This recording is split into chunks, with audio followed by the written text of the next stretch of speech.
In this episode of Smart Humans, we talk with Joo Fee, who's co-founder and CEO of Goodfin, the platform that allows you to get access to pre-IPO companies. We discuss the macro, what's going on with recession or potentially how AI could impact jobs. What will this have to do with rates and where the economy is headed? But more importantly, we talk about 2026 as potentially massive year for pre-IPO. Which companies are coming out? Which companies won't? Will we get a surprise from SpaceX now that they bought XAI? And what can we see expected for the years to come? She finishes off with a really big surprise for her predictions for 3 years out and which pick you potentially can make with her. Welcome to Smart Humans with Slava Rubin, presented by Vincent. In this alt investing podcast, Slava talks to amazing minds about their investment journey and finds out what it takes to make it in the markets. And now, here's your host and smart human, Slava Rubin.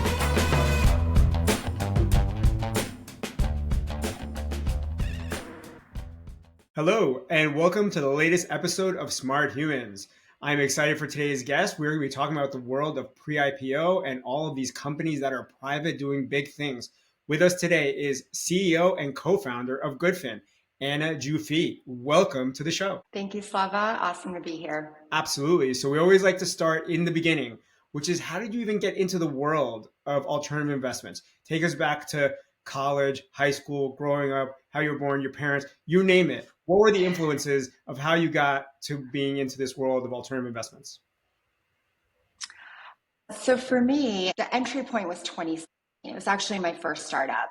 So professionally, I started my career as a lawyer at a big Wall Street law firm in New York City, working as a litigator, big financial cases. So really like kind of adjacent to the space, and, being in finance and regulatory has definitely been something I've been comfortable with for that reason. But really, I didn't learn what like private equity was and venture was really until I got deep into it in 2017. So I started a company. I had the itch to start a startup, and had left the law firm and started with an acquaintance of mine who had come from Goldman Sachs. And so our legal and sort of business background fit nicely into this idea that we had kicked around about a trading platform for really big LPs in very large private equity funds. And so it was very complex to build. It's obviously related to what we do now, but that experience taught me a lot about just fund managers, the world of private equity, building a startup. Really, it did scratch the itch. I loved it. It taught me a lot about venture. And, now fast forward 7-8 years, and what we do at Goodfin is, certainly related. And I learned a lot from building in that space that, I use and apply today. But I think the market has really matured a lot, exploded in some areas, which, I'm sure we'll talk about. And that was really, part of the reason why I started here with Goodfin as well. So in 2017, that's when you started your first entrepreneurial venture. What was the name of that? It's called Liquidly, which is, believe it or not, a real word. So not liquidity, but liquidly. And really, it was about liquidity. It was about giving very large institutional LPs in these large PE funds the ability to trade out from time to time. And illiquidity in private markets, it's a feature, not a bug, generally speaking. So you have just like a host of issues tied up in that and friction. And, the goal was to build a much more seamless, standardized trading platform for these LPs to be able to do that. And so, liquidity then I would say was like pretty early days, and seeing like this pain point of like, when would even a very large investor with deep pockets, even for those investors, when do they need liquidity? And you started to see even in 2017 that need in some spots. And I also learned from that experience that in terms of capital, there was a budding interest, I would say. We can call it retail, but it tends to be like more high net worth and accredited investor plus sources of wealth. But I would say those were also early days for what is now Goodfin, where we serve accredited investors. Although we do have a range of customers, we also have family office clients, and we've grown immensely. But we started off serving like basically a version of me, like an accredited investor who wanted to get into this like world of private equity or venture. But how do you do that as an individual? It's just like, where do you start? You need the access, you need the lawyers, you need the diligence, you need the diversification, right? Like it's got to be packaged in the right way, just right for you to fit in your portfolio, all of these things. And that experience with Liquidly first introduced me to, I guess, like this perspective of managers where they were like, we would love to tap into that, but we also are not well equipped to do that, right? Like that's not what these managers are good at. Let them pick the assets, let them do what they do. And there was this need that I saw to bridge over to the individual, and I think it's like all the more stronger and powerful today, right? So you launched in 2017 for Liquidly a while back. You were coming up with the idea in 2016. Is that fair? Yeah, I mean, we probably launched in like 2018. Okay. Like I think 2017 was when That I was your like building year? started. Yeah, so it was like 2018, 2019. That was sort of like um, uh, that era, and I was still in New York at the time. And then in 2019, I moved to California and really started itching to move on to my next thing. I will say, like, one of the lessons I learned from doing my first startup was like, as intellectually interesting as that was for me, I knew with Goodfin, I wanted to build something I wanted. And, the thing that gets me up like every day and so excited to do this every day is because it's like what I want in the world and I'm the customer. So that was a big part of like why, I have been, building Goodfin the way it is for this ICP, which is like the accredited investor. What does ICP mean for the audience? Oh, yes. I think it means ideal customer profile. I could be off there. We'll go Sorry. with that for this discussion. This is what happens. Like, just to zoom in on that moment where you're still a lawyer looking to become an entrepreneur. How did that spark? Like, it's one thing to be like, oh, here's an interesting idea. It's another thing to like give up the safety of the corporate world, let's call it, and then move to totally. the entrepreneurial world. Can you just give us a perspective on what is it that made you actually pull the trigger to literally make that move? Yeah, it took some time.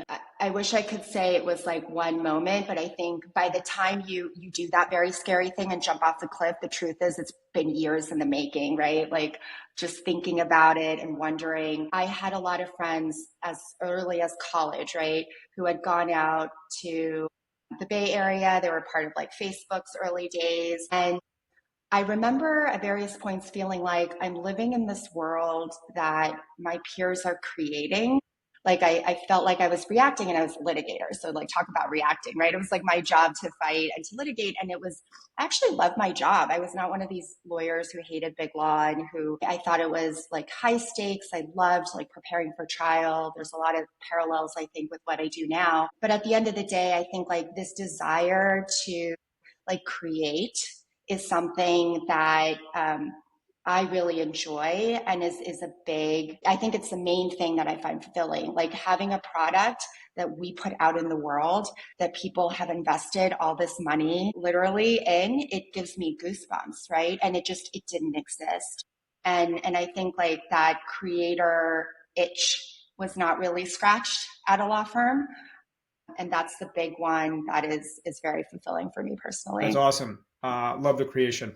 So turning the page here, the way people traditionally think about investments is 60% public markets, 40% bonds, 0% alternative investments. Obviously, we here on this show are trying to educate everybody about that 0%. So it'll be more than zero. Hopefully it'll be 5, 10, 20, who knows how much percent. If you're crazy like me, it's closer to like 90%. So we like to know about our guests, which is you, Anna. So what is your public equities, bonds, alternative investments, 3 numbers for your 100% of net worth? You don't have to tell us what your net worth is. And let's exclude your Goodfin actual equity because that's an unfair thing to discuss. So let's take that out. Okay. How do you think about the allocation of your net worth across those 3 buckets? 1, public equities, 2, bonds, 3, alternatives as a massive basket by itself. Yeah. Thanks for clarifying the Goodfin equity element, because that would definitely make it, well over 80% just for that. So Excluding that, it is more balanced. I will say I don't do that much fixed income and bonds. It just hasn't, been a big, I think if you can't tell by what I do for a living, I generally like to invest in things that have more growth potential. And because I have spent so much time in the world of private equity and venture, I think I just naturally have a deeper interest in that. And that is, for me personally, where more of my money goes. Equities wise, it's still about half, depending on the time. Like, it does fluctuate. I invest in a lot of our offerings. I wish I could invest in every single one. It's just a matter of limited liquidity. Because of what I do with Goodfin, I would say probably nowadays the majority of my holdings are in private equity and venture and these pre-IPO companies. I don't think that's would you say normal. You're about 50, that's not normal. About 50% public, about 50% alternatives? Zero? I think yes, it's not zero in bonds, but it's like less than 5% in bonds. And then I would say it fluctuates with alts depending on, what I'm doing in that quarter. But yeah, somewhere between 50 to 60%. The majority is actually in alts. And I don't think that that's like necessarily what everyone should do. No, of course. Right? It's not investment advice. Interesting that you do, but okay, so because of what I do, that's what makes sense. So what I'm hearing, without putting words in your mouth, 45% public, 5% bonds, 50% alternative investments. If we're going to zoom into that 50% alternative investments and blow it up across the various asset classes, there's being pre-IPO venture, which is probably going to be a majority of your stuff, crypto, private credit, real estate, art, or collectibles. How would you think you split up across those for your 100% of alternative investments? Is it 100% pre-IPO, zero everything else, or is there a mix of everything else at all? It's, I would say, over 90% in either pre-IPO, early stage venture. I'm including kind of like venture funds or private equity funds. So like holistically, private equity is 90% plus. That's just the asset classes that, again, I know the best, I'm deep in, and what we, offer on Goodfin right now.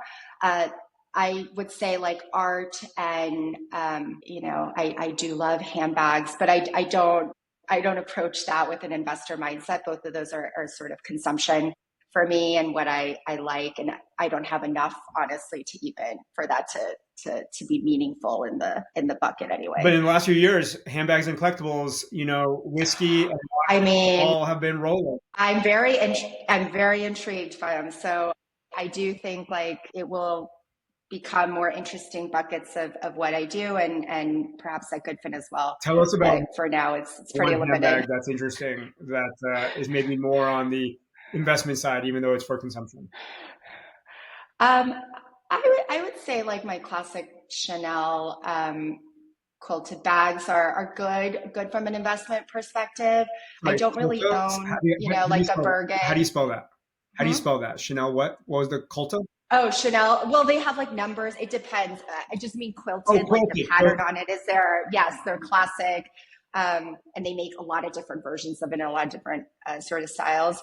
But my understanding of handbag investment value is like generally Hermes or Chanel will retain the most value. And then even within those brands, of course, they're more classic styles will tend to do that. But I also like to buy fun, edgy things that makes me happy. And so I'm really not buying handbags so that they can like sit in my closet and just accrue value. So I love it. We were thinking we were going to be talking pre-IPO, but here we are talking about Chanel. I love it. This is great. This is why we like this show. So let's talk about the economy, which is a very open-ended question. Take it wherever you'd like. You're a smart person. You see a lot of things. You have to understand the trends. The market's a bit volatile. That's probably an understatement right now. You have crypto down. You have, Amazon just dropped, or you have, AI doing great. Like all kinds of crazy things are happening. Just give me an open-ended and a point of view. Where are we in the market? Where are we in the economy? Take that wherever you'd like. Yeah. Okay. I think it's been a pretty volatile few days, or generally there's been, market volatility, of course, but overall, look, if I look at 2025 and what we've seen on Goodfin and where we feel the sentiment is, it's pretty, strong. It's bullish. I don't think there's much dispute about just like the enormous paradigm shift and value creation that AI is bringing. Of course, there's questions about valuation and sort of money going around the ecosystem and CapEx and all very valid questions. But look, we're in a really exciting time for investing, for building. On Goodfin, we have tremendous interest, not just in AI and the foundational companies, which of course, several of them are quite mature now and potentially IPOing soon. But we've got defense super hot, and geopolitical tensions, I think, of course, play a big factor in that. And robotics, increasing interest in robotics. But really, it's even fintech is back a little bit, but it depends sort of which companies you might be talking about there. So I think overall, there's just enormous interest in these pre-IPO companies. There's a lot that people are hoping for, I think, in 2026 and beyond. And it'll be really interesting at a minimum to see how this shakes out, right? But pretty big milestones for what could come, right? SpaceX, and we just acquired XAI. So there's never a dull day, ever, these days, I will say, in the pre-IPO world. So we'll talk more about pre-IPO in just a second. Let's first just finish off on the economy. So I'm going to put you on lightning round here, some very specific questions. So 12 months from now, again, not investment advice. You don't have to be the perfect predictor, but we ask folks, we love to put you on the spot, which is 12 months from now. Will there be a recession or no recession? Yes or no? No, I don't think a recession. So 12 months from now, will inflation be up, down, or flat? Ooh, I think it'll be similar. I'm not sure up or down, but I think that's the big question with rates, right? And that was going to be my next question, which is that they'll hold. So you're thinking flat for inflation, or? I think so, because I think it's, there's like no movement right now on the rates. And I think that's likely as of, this moment that we're talking. So yeah, that would be my bet. Unemployment, up, down, or flat? So, I mean, we just saw like the Amazon news, and it's not the first one, right? So I think this will be the year where we start to see companies sort of shifting because of AI, kind of it coming to the surface. That being said, I think if you're talking about really big companies and enterprises, for them to implement anything meaningful in AI, they're still doing a lot of hiring. It might be like reallocation of things starting to happen. Like we're going to have an evolution across our labor force over the coming years.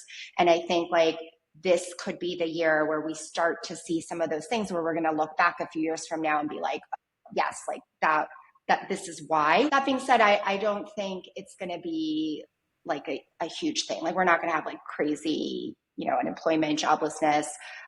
Fundamentals still seem pretty good. There's a lot of investment in AI that is happening and should happen. And it just takes time, right? I think with a lot of the AI workflows, like you need to change human behavior even more than just having the tech work. And that is even in like a tech startup like us, and we're all AI, like even for us, like day to day, changing your habits, trying new tools, like all of these things, it requires like really intentional investment and dedication. And I hear a lot from people working with these bigger companies that's just going to take longer than we all might initially have thought. So you walked us through the upskilling, the transition with AI, how it could happen. Aggregate, It might mean that it would be flat on jobs, or it might mean the aggregate is net down on jobs. So I still ask you the specific question.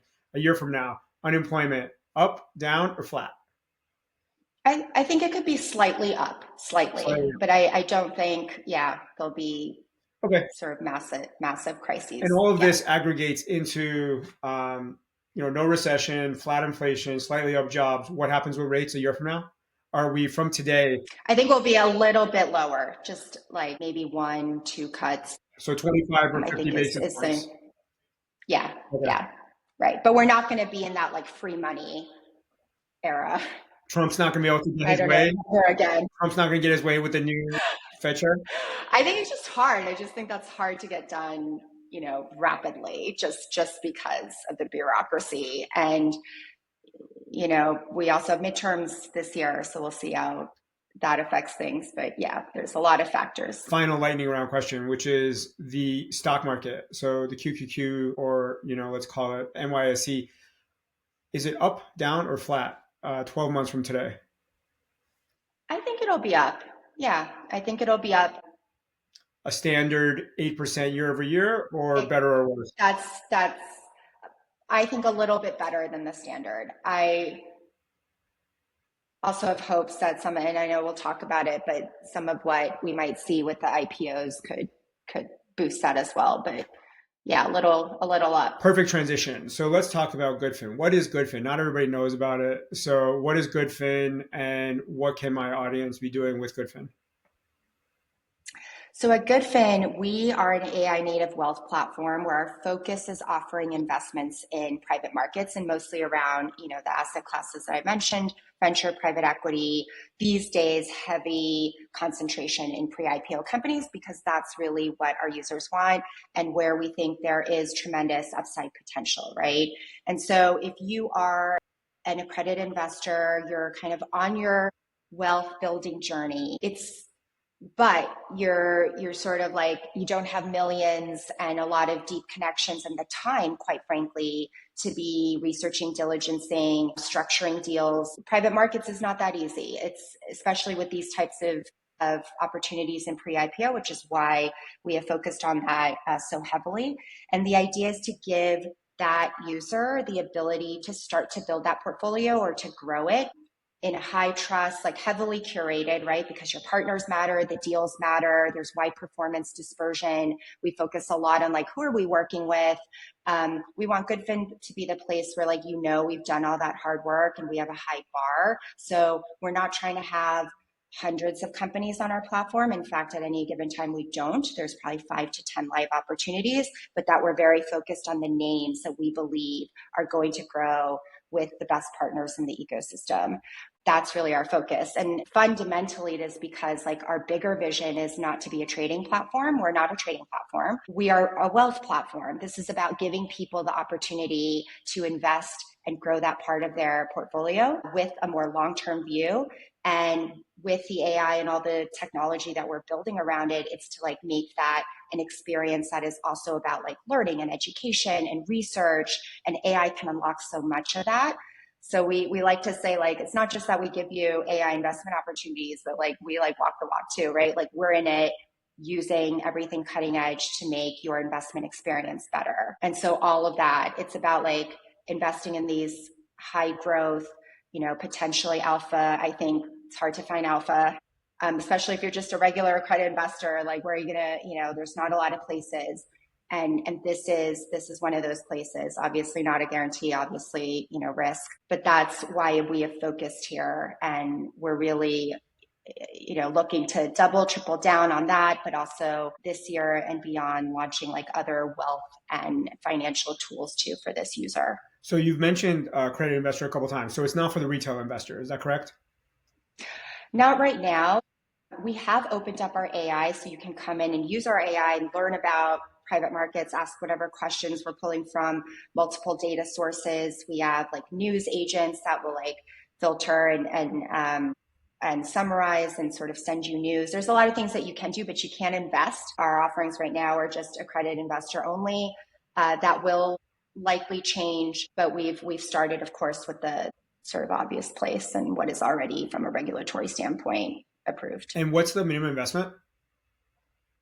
There's no minimum if you're a premium member. So we have a membership program where for $750 a year, it gives you the flexibility. I like to frame it as flexibility because I think the tough part about pre-IPO and these private markets investments is even if the minimum seems accessible, you can only do it so many times, right? You're going to get tapped out of what you can do in a year. It's not like Uber or DoorDash where you can just do it, multiple times a day. And so for people who are thinking about I have this kind of budget potentially over this year to allocate to privates, it just gives you complete flexibility to do that. And we don't always know what deals are coming when, right? There's constant sort of new things that are happening, timelines we can't predict. Companies raise new rounds before we would expect them. Mergers happen.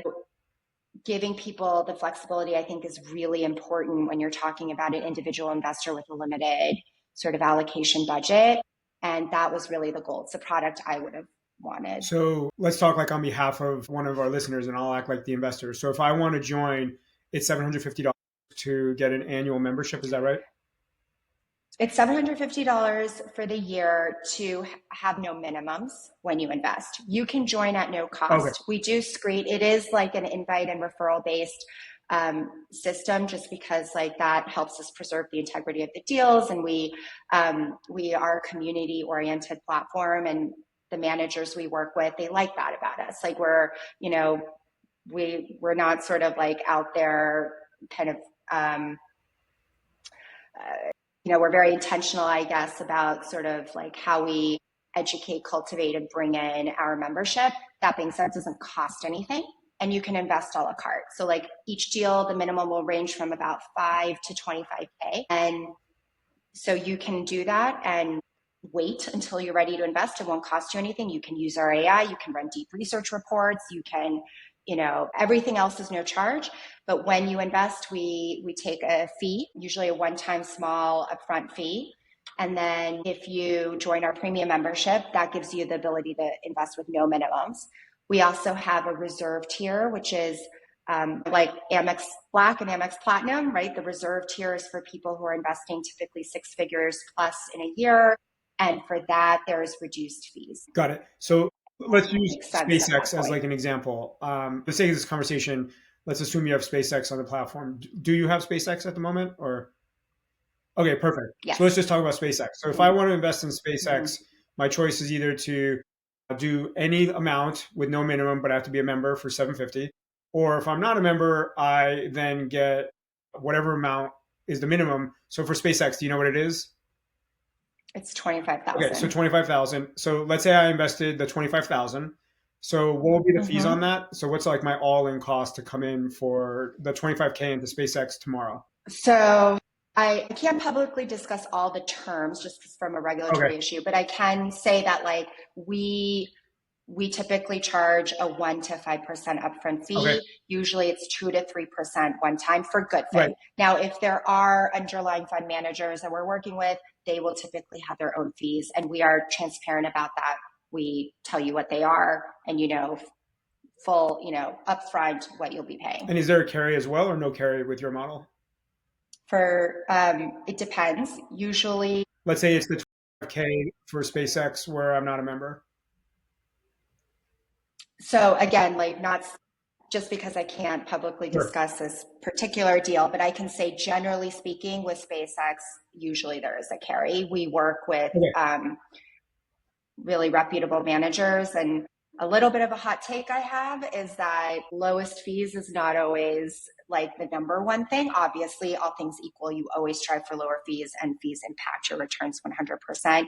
But especially because of the nature of like private markets and these pre-IPO, like super hot companies, it matters so much, again, who you work with and that the transaction is legit. And honestly, I think a lot of the most legit managers charge carry. I mean, that's what they're in it for. So just a separate aside.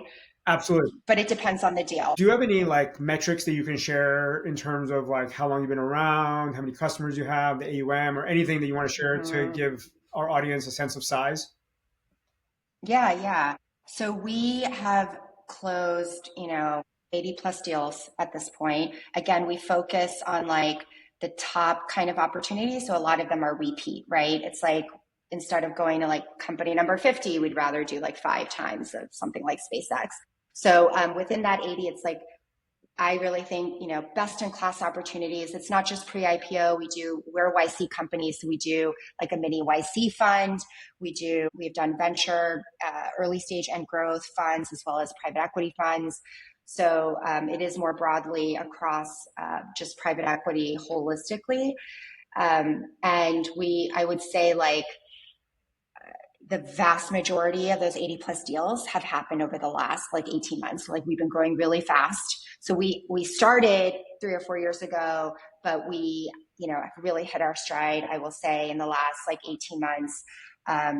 We have, I won't give a specific number, but thousands of members investing with us regularly. And again, everyone from like their first private markets investment. They've been thinking about it, dipping their toe in all the way to 9-figure family offices. And really for us, it's about building the right ecosystem because again, we're very focused on like quality and who our partners are.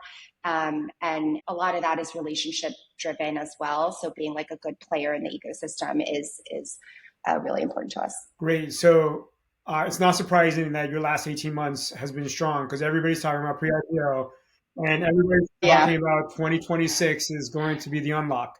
So let's just discuss what that all means. Obviously, SpaceX just, did the partnership with XAI, and now it's combined worth $1.25 billion. God bless, $1.25 trillion. God bless them.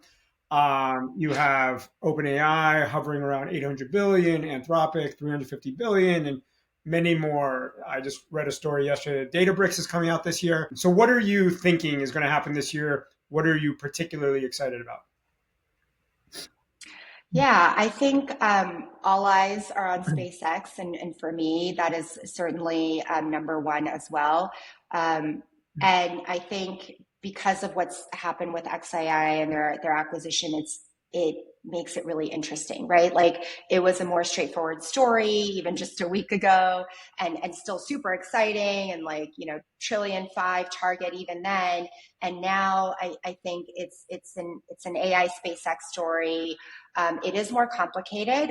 I don't know, and that's why I think it's sort of interesting for us to see, because there will be some impact, and I think like we're just sort of starting that dialogue around it. But going public and having more disclosures, transparency, all the public market stuff that comes along with that. Will the XAI acquisition muddy that a little bit for SpaceX or delay it a little bit? I think that those are sort of valid inquiries. But overall, this is super exciting, right? It's going to be historic. I think for SpaceX itself, like everyone's been, it's sort of not that controversial in terms of like the strength of their dominance and their financials for Starlink and for the launch business. So now kind of introducing this new element of XAI, I think there's a lot to discuss and watch for. So I'm excited about that. What are, everybody knows that AI is hot, so it's hard to ask you what's hot. What's not hot or what's less interesting? What are two verticals that are kind of behind? Or if you want to name some I think companies, traditional. if you want to name some companies, that'd be great too. Yeah. I think traditional SaaS is, people have been talking about it for a little while. Like, what is AI going to do to traditional like SaaS legacy models? And I think part of what we're starting to see in the market could reflect that as well. So I think if you are a more legacy SaaS type business and you could be very big and sort of very entrenched and, still on the surface doing well or doing okay, I think there's starting to be real questions about like what is going to sort of happen to your business as AI just reorganizes workflows, as it kind of replaces labor, right? Like the traditional model of software being the thing is now shifting to technology now, being able to do these like human agentic workflows, which is what we are building at Goodfin as well. And you could just have an entirely new generation of companies that are going to be AI native that will be, the Salesforces of the future. I think like that is one area where there's I think real substantive discussion and sentiment about like their prospects. And otherwise I would say, like I did mention that there were certain sectors like fintech, honestly, and as a fintech company, we didn't love it, but like fintech has been, it was down, I would say a couple of years ago. And you see some excitement around it. Like I think Airbor, for example, is like a great kind of fintech 3.0. We have stable coins discussions happening. We have, some interesting new developments. Of course, anything that's like AI and fintech, I think is a little bit of a different category than more legacy fintech. But that would be another area that you've seen kind of like mixed, I would say, reception, right? Not as much excitement. Talking about fintech, the Brex acquisition, kind of rough, right? Some of those pre-IPO numbers were pretty high, a lot of excitement. And then the end result, Have you seen any pullback from your investors because of that type of result, questioning what it could look like? Or is it just passed off as, oh, that's just a Brex one-off. Who cares? That's fintech. Get me some SpaceX, please. I can't wait to invest in Andrew. Probably more the latter. It's still a lot of enthusiasm for the sectors that just aren't really impacted by that. I also think for people who are deep in it, you saw the writing on the wall for a little while. I mean, it was still a great outcome in many ways. It's still huge, and it's still, a great business that they built, and not all, of course, negative, but yeah, I think like people's minds, quite frankly, were probably already there, and so we didn't see any like new reactive behavior, I would say, because of that. But we don't have a lot of fintech, and to be fair, on our platform right now. What would you say, given how connected you are to this world, are some of the things that you're seeing that you could share as some insights that is not obvious to the listeners? I would say it is obvious that SpaceX is hot. It is obvious that AI is hot. It is obvious that some of these things are hot. What is less obvious that you can share? So I think we're just getting into potential like vertical applications of AI, right? And I think we're in very early days for that. So what everybody knows are, of course, the OpenAI and the Anthropic and the big foundational models, and they themselves are going into vertical, applications and building fast as well. So I think we're going to see like an explosion of interest and growth in, like now who can leverage this AI to build a really big business. And that's very exciting, right? And then we'll start to see things that are just actually in like the company you work, or as a consumer you might be experiencing, right? Like we're just getting started, I think, on that unlock into the vertical applications. Sorry, when you say that, I'm thinking Harvey for legal or open evidence for health. Are you thinking any specific names that you can share?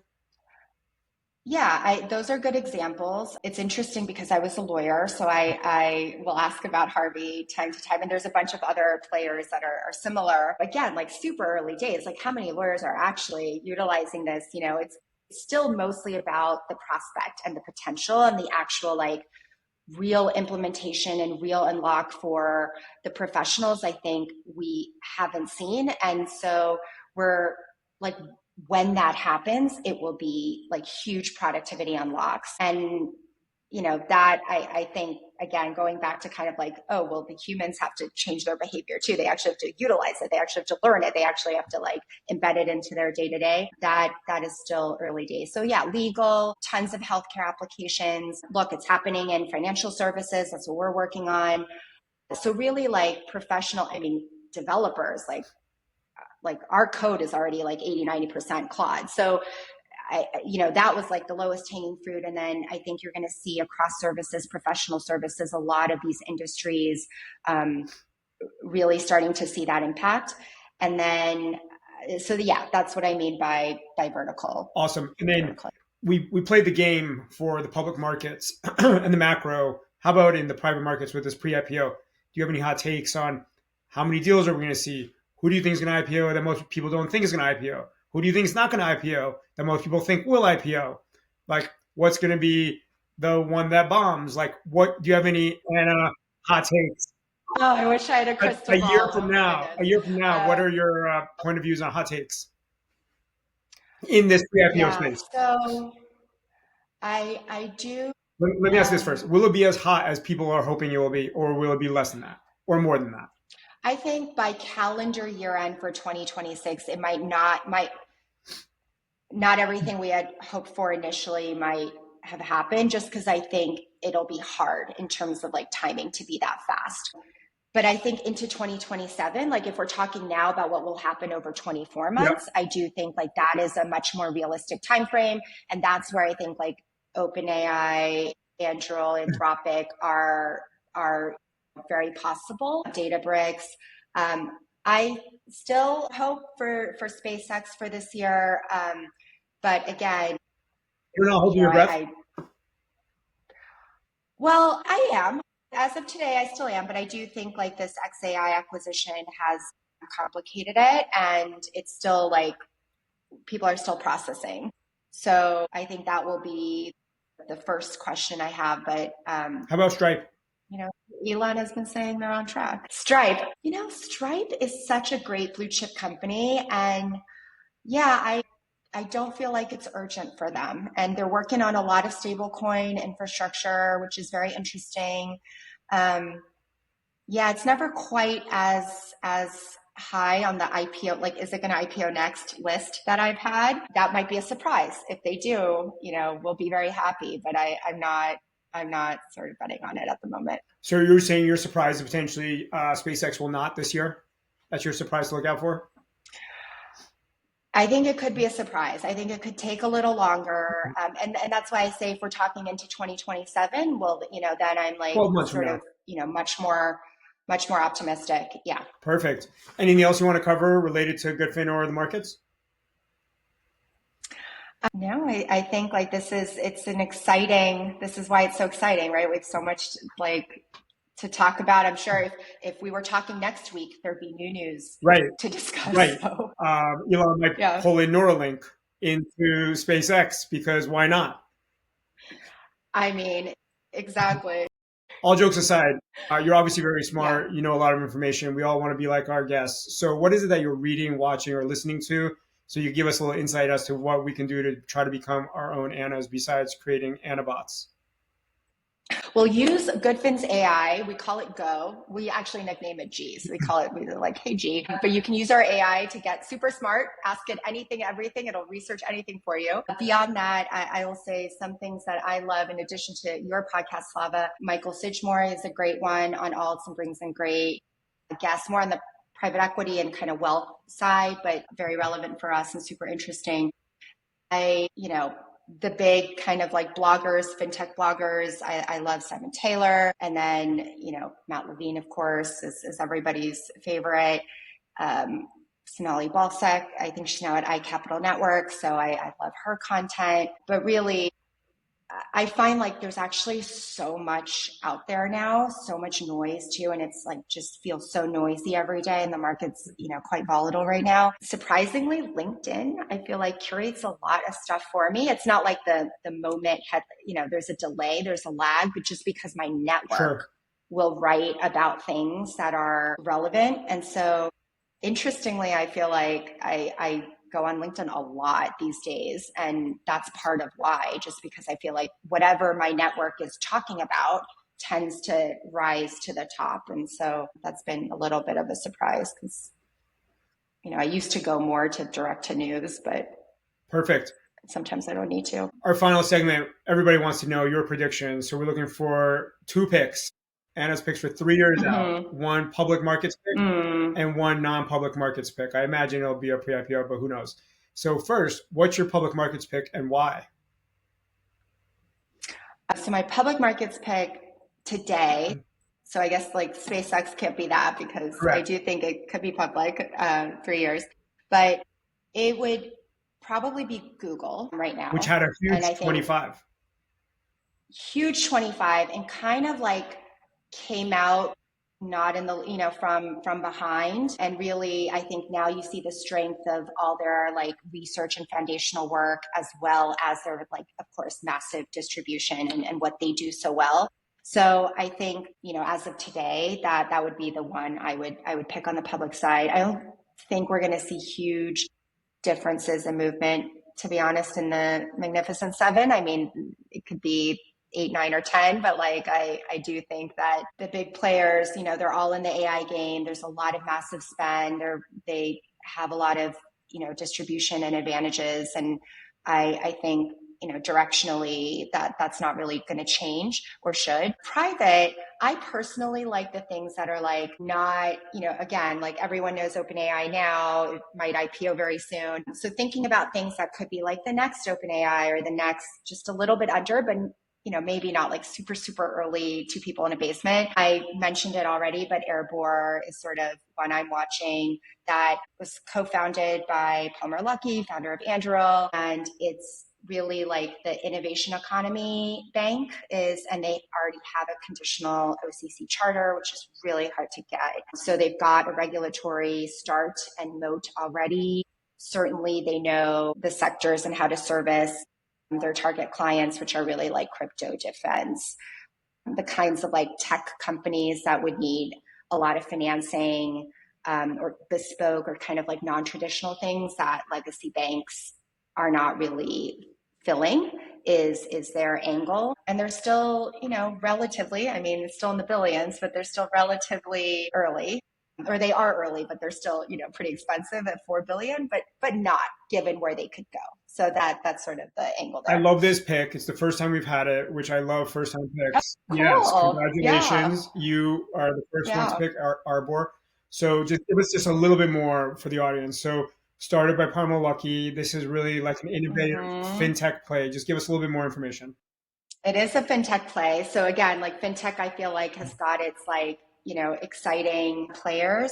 And really it's a bank that is going to be like kind of crypto native and built to serve other crypto and blockchain companies, as well as sectors that are really like big and growing right now, but require banking services and financial services like defense companies and startups. I'm sure like robotics and other kind of like AI more broadly companies fit within that. But the idea is that like, banking is also going to see a new wave, right? And I think like we're just on the cusp, and they've probably had some friendly political help there as well to get the charter. But look, that's why from an investment perspective, I think it's been a good bet, and it's still very early, right? Like they've just raised like a second round of external funding. It's like about a little over 4 billion. So again, not without risk, definitely like in that risky bucket, like most of these things are, but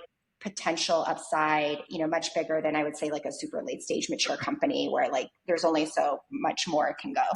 I love it. We have covered so much information, from you starting out saying that you were a lawyer that just had the bug that had to start doing a new company. You started out with liquidity, but here you are now with Goodfin. You share with some of your background in terms of how you like to invest. You are more than the average bear allocated into the private assets, which is awesome. Mostly pre-IPO, 90% in various flavors, and then a Birkin bag here or there, really Chanel. And then you talk to us about your opinions on the market, which is awesome. You see no recession, 25 to 50 basis cuts, maybe in terms of the points, flat inflation, slightly up on job uncertainty, and the markets you think will just be traditional, a little bit more than 8%. You told us about Goodfin and really the fact that you need to be accredited. There's different tiers of how you could get in. Lots of exciting deals, over 80 deals already, and you have thousands of investors, which is awesome. And you really curate who you work with. Really, the market's very exciting for 2026. It's been ramping up for the last 18 months for you. But, there's the AI, there's the space, there's a lot of exciting areas. Traditional SaaS is struggling. Fintech is struggling, unless, again, it's your picks at the end here. 26 could be very exciting. Maybe SpaceX doesn't get out. That was a hot take. But maybe Stripe does get out. Also a hot take. You didn't say either, but those are the hot takes to look out for. But there's a lot of excitement. Right. By the end of 27, hopefully everybody will be happy. Gave us lots of good content to look at, to listen at. And the special one was LinkedIn. That I think a lot of people are noticing that they're using a lot more LinkedIn. And finally, your 2 picks for 3 years out. Don't mess with Google. We thought OpenAI was going to crush them, but here they are coming back with their massive distribution. And the first one ever to tell us about Arbor, Parmo Lucky's new company. He's already done it once with Oculus. He's doing it again with Anduril. And now the bet, he's becoming Elon Musk V2. So it's 4 billion if you want to get in. Thank you very much, Anna. Well said, Slava. This is so fun. Thank you. Smart Humans with Slava Rubin is a podcast brought to you by the team at Vincent. Any data, text, or other content in this podcast is provided as general market information and not as investment advice. Past performance is not necessarily an indicator of future results. For more information on alternative investing, check out Vincent at www.withvincent.com.